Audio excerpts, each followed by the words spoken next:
আজ আমাদের মাননীয় প্রধানমন্ত্রী, যশস্বী প্রধানমন্ত্রী শ্রী নরেন্দ্র মোদীজির জন্মদিন।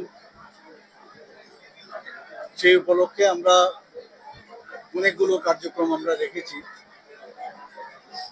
17ই সেপ্টেম্বর থেকে 2 অক্টোবর পর্যন্ত আপনারা সবাই জানেন যে 2 অক্টোবর আমাদের জাতির পিতা মহাত্মা গান্ধীজির জন্মদিন। মাঝখানে আবার 25শে সেপ্টেম্বর পণ্ডিত দীনদয়ালজির জন্মদিন।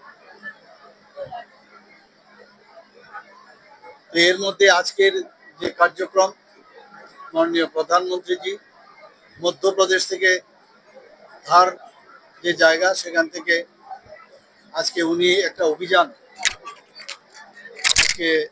উনি চালু করেছেন, ঘোষণা দিয়েছেন। সেটা হচ্ছে সুস্থ নারী এবং সশক্ত নারী পরিবার। সুস্থ নারী এবং সশক্ত পরিবার। আমরা সবাই জানি যে প্রথম যে কোনো বাড়িতে সকালবেলা প্রথম কে উঠেন? প্রথমে আমার মা বা আমাদের নারীরা প্রথম ব্যক্তি যিনি সকালবেলা উঠেন। সবাই খাওয়ার পরে শেষ পর্যন্ত কে খান? আমাদের নারীরা, আমাদের মারা খান, বোনেরা খান। যেখানে ঘরের ভিতরে আমরা যখন দেখি যে বিভিন্ন যেসব সমস্যা হয়, সবচেয়ে বেশি নারীরা কিন্তু সেই জায়গার মধ্যে প্রথমে ওনারা কিন্তু রুখে দাঁড়ান এবং কিভাবে সমস্যার সমাধান হবে তারাই এই কথাটা সবসময় আমরা দেখি, ওনারা এই কথাটা বলেন।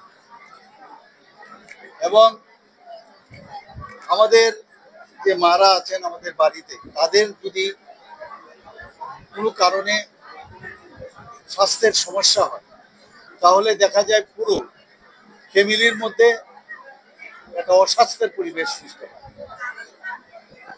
মাননীয় প্রধানমন্ত্রীজি এই কারণেই এই যে সুস্থ নারী এবং সুস্থ পরিবার, সশক্ত পরিবার, সেটার একটা নারা উনি দিয়েছেন।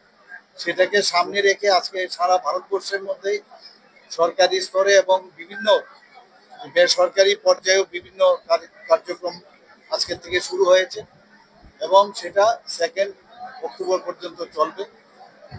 আজকে এখানে স্বাস্থ্যের, নারীদের যদি স্বাস্থ্য সুরক্ষা থাকে, তাহলে যেমন ওনার পরিবারের মধ্যেও, আমাদের প্রতিটি পরিবারের মধ্যে যেমন মানে সশক্ত পরিবার হবে, আমাদের রাজ্যেরও কিন্তু, আমাদের গ্রামেরও সেখানে কিন্তু সশক্ত গ্রাম এবং সশক্ত রাজ্য, সশক্ত ভারত হবে। এবং সেটা কি করে সম্ভব হবে?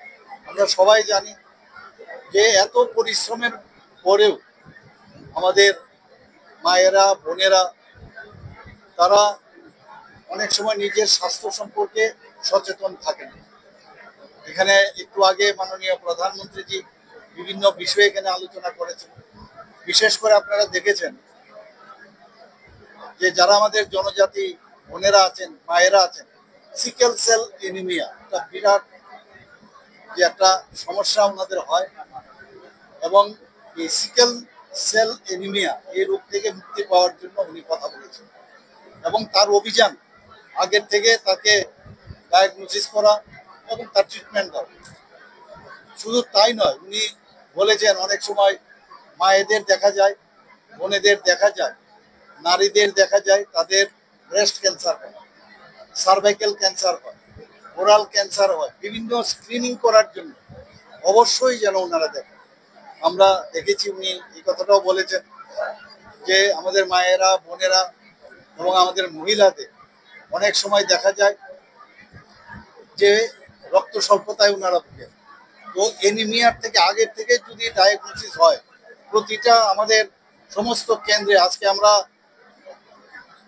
আগরতলা গভর্নমেন্ট মেডিকেল কলেজে এখানে শুরু করেছি, সেখান থেকে শুরু করে আরেকটু মন্দির পর্যন্ত, পিএসসি পর্যন্ত, আরবান পিএসসি, রুরাল যে পিএসসি গুলো আছে, সেখানে কমিউনিটি হেলথ সেন্টার, সব জায়গায় এই ক্যাম্পগুলো চলবে এবং সেটা 2 অক্টোবর পর্যন্ত এই ক্যাম্প চলবে।